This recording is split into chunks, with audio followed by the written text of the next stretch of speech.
Assalamualaikum warahmatullahi wabarakatuh. Rahmatullahi Mustafa Sayyidina Maulana Muhammad wa ala alihi wa dzurriyyatihi ikhwanina wa sayyidina bi asyhadu ajmain wa tabi'in bi tabi'in ila yaumil ihsan wa yaumiddin khususan wa jami'in wa ala ma'alana muslimin jami'a baina fi aqaina wa ummatina wa ummati ummatina wa jaddatina wa jaddati ajdadina wa jaddati jaddadina wa akhwarina wa akhwalatina wa masyayikhina wa masyayikhina jami'al muslimin wal muslimat wal mu'minina wal mu'minat al ahya'i wal amwat wa khususan Syekh Muhammad bin Alawi al-Maliki wa khususan Asyadul Qadir Jailani radhiyallahu anhu ajma'in wa radhiyallahu anhu wa syafa'atin ba'amin darain wa khususan bacain mu'assisi Nahdlatul Ulama wa yakul bangkalan wa yasin asy'ari wa yawakab hasbullah wa yasin syuri wa usuli wa bulu ayman tasala ilaihi wa khususan ila jami'i mu'assisi maqbilul wa usuli wa bulu ayman tasala ilaihi Lahul Fatihah. A'udzu billahi minasyaitonir rajim. Bismillahirrahmanirrahim. Alhamdulillahirabbil alamin arrahmanir rahim maliki yaumiddin. Iyyaka na'budu wa iyyaka nasta'in. Ihdinas siratal mustaqim. Shiratal ladzina an'amta 'alaihim ghairil maghdubi 'alaihim waladdallin. Amin. Selamat sore teman-teman semuanya. Alhamdulillah sore hari ini kita bisa bertemu kembali untuk melanjutkan pembahasan kita kitab Adabul Islam fi Nidhamil Usrati. Baik, pembahasan kita masih sama dengan pertemuan-pertemuan yang kemarin, yaitu seputar apa saja yang perlu kita persiapkan ketika kita akan menikah. Jadi sebelum menikah apa saja.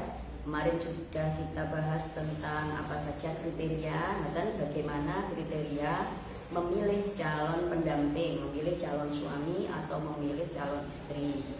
Apa saja yang perlu kita pertimbangkan ketika kita memilih calon istri. Kemarin sudah. Setelah itu, setelah kita memilih, kemudian kita mengenal, mencari informasi tentang perempuan atau laki-laki tersebut, siapa, bagaimana karakternya, bagaimana lingkungannya, bagaimana keluarganya, dan lain sebagainya.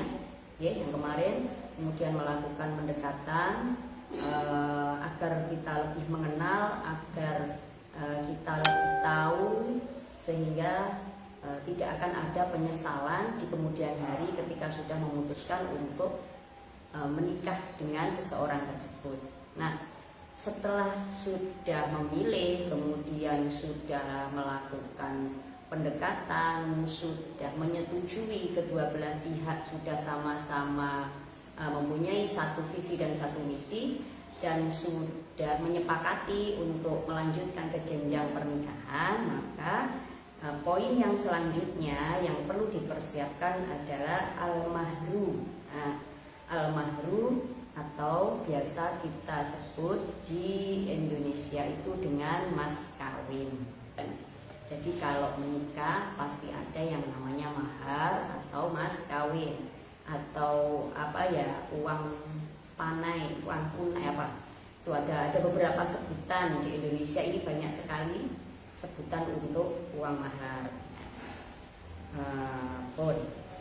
Al-mahru wa huwa wajibun 'ala rajuli yajibu ayyabulahu li zaujati.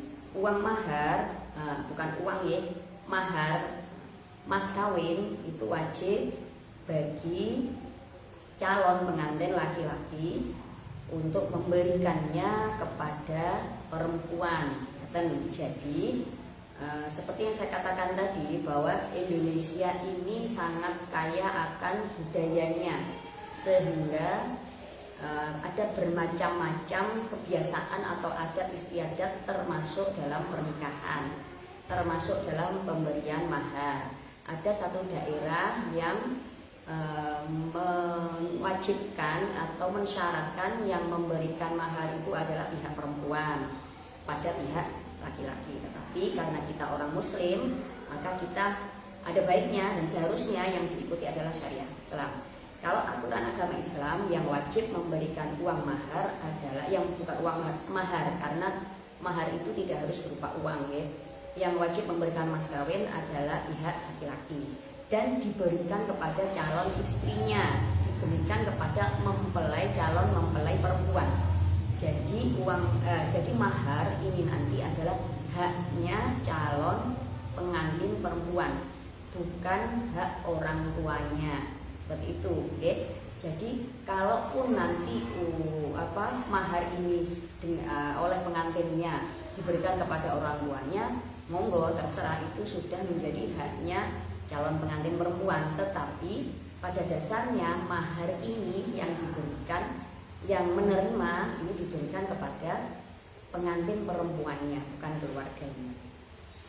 Wal mahru alladhi aujabahu Islam lam tuddat qimatuhu wa takhtalifu bi qudratir rajuli al maliyati al ittifaq zawjaini. Mahar atau mas kawin yang diwajibkan dalam Islam itu tidak ada ukurannya, jadi tidak ada batas nominal harus berapanya, itu tidak ada. Sehingga mahar ini akan menjadi berbeda-beda jumlahnya, akan menjadi berbeda-beda besarannya sesuai dengan kemampuan calon mempelai laki-laki atau sesuai dengan kesepakatan kedua belah pihak, calon suami dan calon istri tersebut. Dan jadi seperti tadi bahwa ada banyak sekali budaya di Indonesia ini, termasuk mahar, termasuk mas kawin. Ada satu daerah yang mewajibkan memberikan mahar ini sesuai dengan taraf pendidikan calon mempelai perempuannya. Jadi kalau mempelai perempuan ini sekolahnya S2, itu maharnya akan lebih mahal daripada yang hanya lulusan SD atau SMP. Nah, ada juga satu daerah itu yang mensyaratkan atau adatnya itu memberikan mahar atau mas kawin seluruh isi rumah. Jadi ada almari, meja, kursi, kemudian tempat tidur, penggorengan dan lain sebagainya, ada kambing, ada ayam dan semuanya, seisi rumah. Nah, adatnya memang seperti itu. Dan ada juga suatu daerah, ini umumnya teng Jawa, umumnya teng daerah Jawa Timuran itu, pihak perempuan tidak pernah mengatakan atau tidak pernah mensyaratkan apa ataupun berapa bentuk mas kawin yang harus diberikan oleh pihak laki-laki ini. Jadi kalau ini biasanya yang saya tahu adalah orang-orang atau keluarga pihak perempuan di daerah Jawa Timuran. Nah, itu adalah budaya, itu adalah adat istiadat. Kalaupun kita sebagai orang muslim mengikuti adat tersebut, tidak ada salahnya, tidak dosa, dan tetap sah saja pernikahannya, asalkan tidak menjadikan satu beban atau tidak memberatkan pada calon mempelai laki-laki. Karena memang dalam Islam tidak ada aturan batasan nominal, maksimal ataupun minimal dalam pemberian mas kawin. Lakin minal adabil islamiyati allati hassa 'alaiha al-Islam qilatul mahri, tetapi normanya, adabnya dalam aturan agama Islam dianjurkan, anjuran dalam agama Islam, mahar itu yang dianjurkan adalah yang sedikit, bukan sedikit tidak, tapi sewajarnya saja, yang jangan terlalu banyak seperti itu. Wadamu tagoli fidzalik, dan jangan bersaing, jangan berlomba-lomba. Oh, itu tetangga saya segini, berarti saya harus lebih banyak atau lebih tinggi nilai maharnya daripada tetangga saya, misalnya kemudian misalnya ada orang tua ya, masa anaknya itu, anak perempuannya dia dikasih mahar Fortuner gitu ya, kan nanti anak saya minta Innova, Alphard misalnya, jadi harus lebih tinggi. Hanya berlomba-lomba untuk meminta atau memberikan mahar yang sangat banyak, itu tidak dianjurkan dalam Islam. Wasturito al-maqadirul fahisyati allati musabbaba irjani syabab anizawaj, yang kemudian ketika pihak perempuan ini mensyaratkan banyaknya atau tingginya uang mahar sehingga menjadikan para laki-laki, para jomblo-jomblo ini merasa keberatan ketika akan menikah karena merasa tidak mampu untuk memenuhi permintaan uang mahar dari calon istrinya. I'adami istito'atihim lagi talbiyatatil kan nafaqatil bahidati allati la yastati'u ta'biyatuha syahibat dakril mahdud.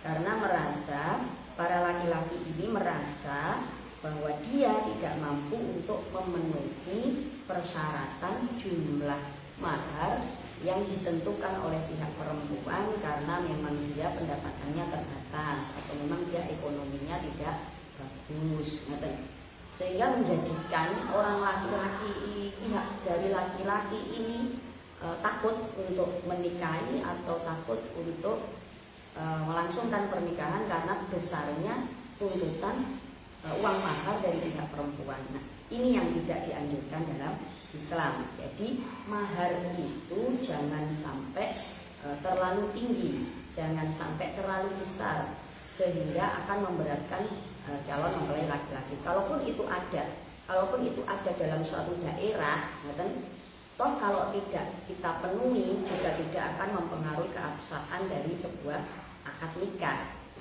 Jadi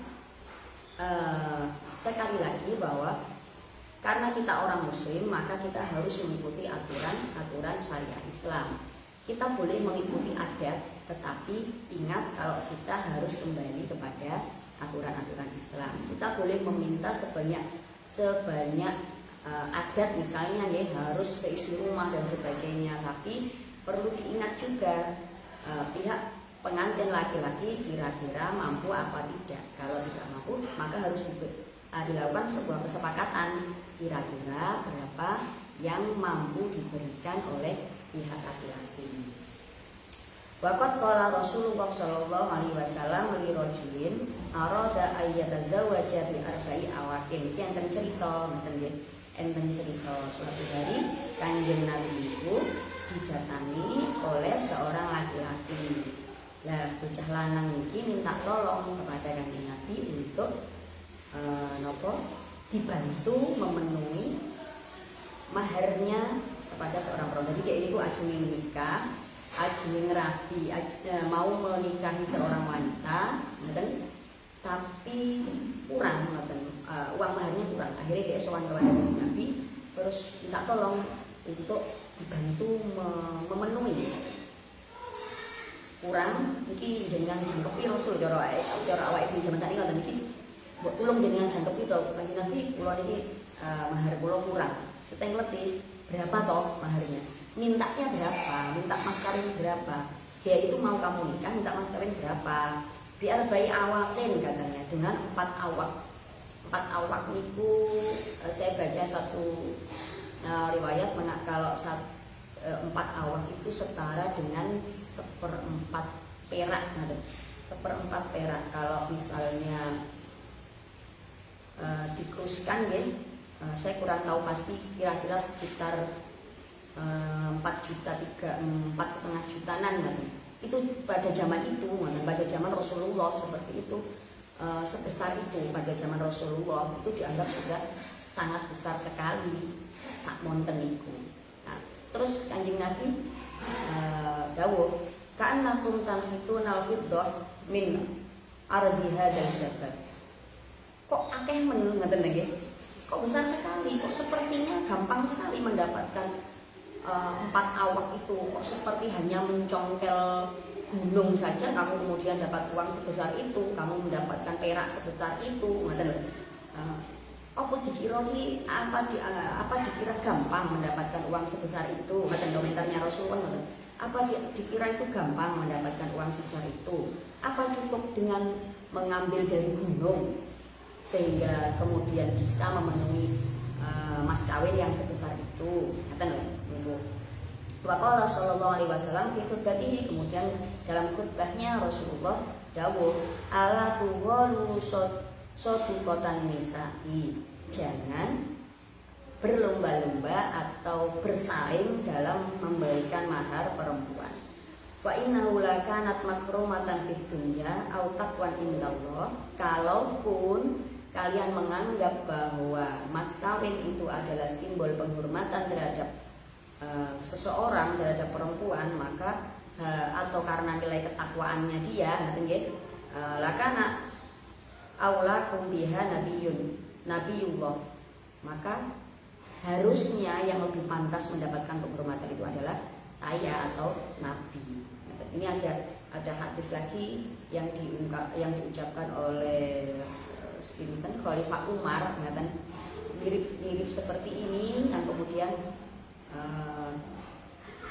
Khalifah Umar itu menambahkan, kalaupun kalian memberikan mas kawin yang besar kepada para wanita karena kalian menghormatinya, karena dia adalah wanita yang terhormat, harusnya yang lebih pantas mendapatkan kehormatan itu adalah istri-istri Nabi atau putri-putri Nabi, karena mereka adalah wanita-wanita yang terhormat. Tapi bahkan Rasulullah pun tidak memberikan mahar atau tidak meminta mahar untuk putrinya yang sebesar itu, yang sebesar itu. Jadi yang wajar saja, tidak terlalu besar tapi juga tidak terlalu sedikit. Jangan juga sangat sedikit, karena ingat bahwa perempuan ini adalah perempuan yang baik-baik, perempuan yang kita pilih, perempuan yang sudah melalui seleksi beberapa wanita yang sehingga dipilih menjadi calon istri. Maka untuk menghormatinya berikanlah mahar yang pantas untuk calon mempelai perempuan ini. Pantas itu berarti tidak terlalu sedikit tapi juga tidak terlalu banyak. Saya ingin mengutip satu keterangan dalam kitab Madzhabul Arba'ah. Bismillahirrahmanirrahim. Wa syurutu fil mahri umurun. Dalam pemberian mas kawin itu ada beberapa syarat. Ahaduha ayyakuna malan mutatawwaman lahu qimatun. Yang pertama, ini cuma satu yang disebutkan ya. Yang pertama bahwa mahar atau mas kawin yang diberikan itu adalah sesuatu yang bernilai atau bisa diuangkan. Fala yasihu bil yasiri alladzi la qimata lahu. Maka mas kawin ini tidak sah, tidak boleh berupa benda-benda yang tidak ada nilainya. Kahabbatin min birrin, seperti satu biji gandum atau satu biji jagung atau satu biji beras. Cuma satu biji aja itu kan tidak ada nilainya, maka itu dipakai mahar tidak boleh. Lahad dari aksarihi kama lahad dari aqallihi. Tidak ada batas maksimal pemberian mahar, seperti juga tidak ada batas minimal dalam pemberian mahar. Falau tazawaja bisadaqan yasirin walau mil ukafihi ta'aman min qamhin aw min daqiqin fa innahu yashihu. Maka bila ada seorang laki-laki yang menikahi perempuan dengan memenuhi tangannya ini dengan bahan makanan, kalau satu biji tadi tidak boleh, tapi kalau penuh segini dengan beras atau gandum seperti itu, maka itu sudah sah.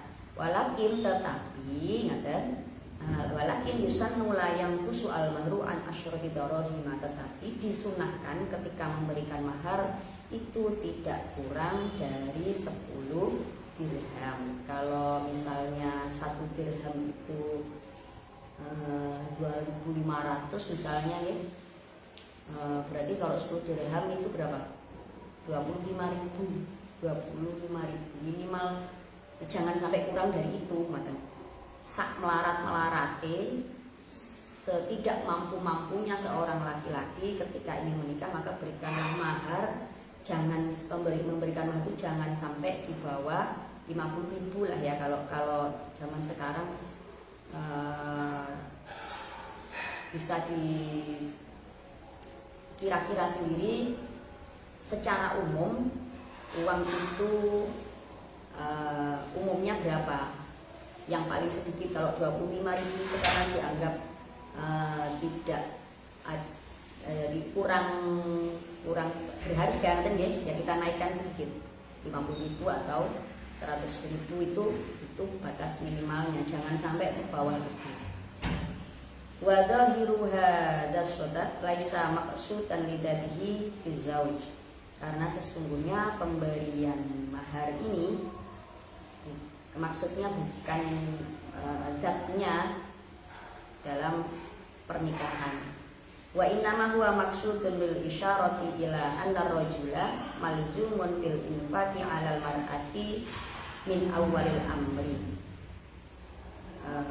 Bahwa mas kawin ini, pemberian mas kawin ini sebagai isyarat bahwa laki-laki calon suami ini mempunyai kewajiban memberikan nafkah kepada istrinya di awal pernikahan, baik di awal maupun sampai nanti. Ini dimulai dengan pemberian mahar. Ini mengisyaratkan bahwa kalau sudah jadi istrinya maka dia jadi tanggunganmu, nafkahnya jadi kewajibanmu.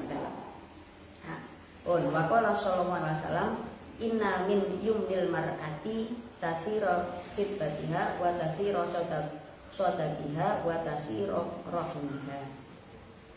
Kanjeng Nabi dawuh, perempuan yang baik itu adalah perempuan yang mudah melamarnya, mudah maharnya, dan mudah memberikan keturunan. Mudah itu artinya tidak mensyaratkan yang terlalu besar, mudah dilamar itu dia juga tidak mensyaratkan laki-laki yang sempurna atau yang bagaimana. Dia kembalikan kepada tuntutan-tuntutan agama Islam, syariah Islam. Maharnya juga tidak menuntut yang macam-macam, dan dia mudah untuk memberikan keturunan. Itu perempuan yang baik menurut Rasulullah. Rawahu Ahmad dari. Kesimpulannya pada poin sore hari ini, kesimpulannya adalah bahwa mahar itu disesuaikan dengan keridhaan atau kerelaan atau kesepakatan antara dua belah pihak, laki-laki maupun perempuan. Disesuaikan dengan kemampuan ekonomi dari pihak laki-laki. Disesuaikan juga dengan kebiasaan yang ada di lingkungan atau di keluarganya pihak laki-laki maupun pihak perempuan. Tidak terlalu besar sehingga tidak terlalu banyak, sehingga untuk mewujudkannya sudah melakukan usaha yang maksimal tapi tetap tidak terwujud karena saking besarnya, saking sulitnya mahar tersebut. Tidak seperti itu, juga tidak terlalu sedikit sehingga terkesan meremehkan pada perempuan tersebut, juga tidak. Jadi mahar yang diberikan adalah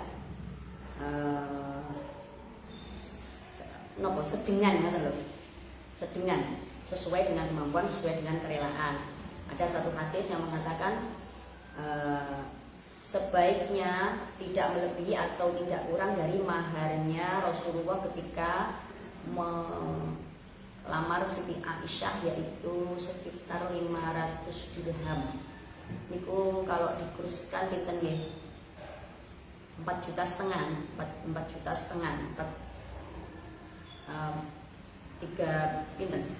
1 dirham sekitar 1.700-an, tidak sampai 4 juta, 1.700-an. Jadi mungkin maharnya sekitar 1,5 juta atau 1 jutaan. Bisa mengikuti Rasulullah yang segitu.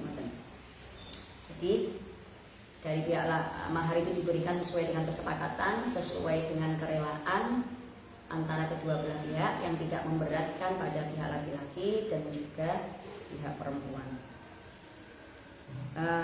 Kita lanjutkan pada pertemuan berikutnya. Semoga bermanfaat. Allahu a'lamu bishawab. Kurang lebihnya mohon maaf. Assalamualaikum warahmatullahi wabarakatuh.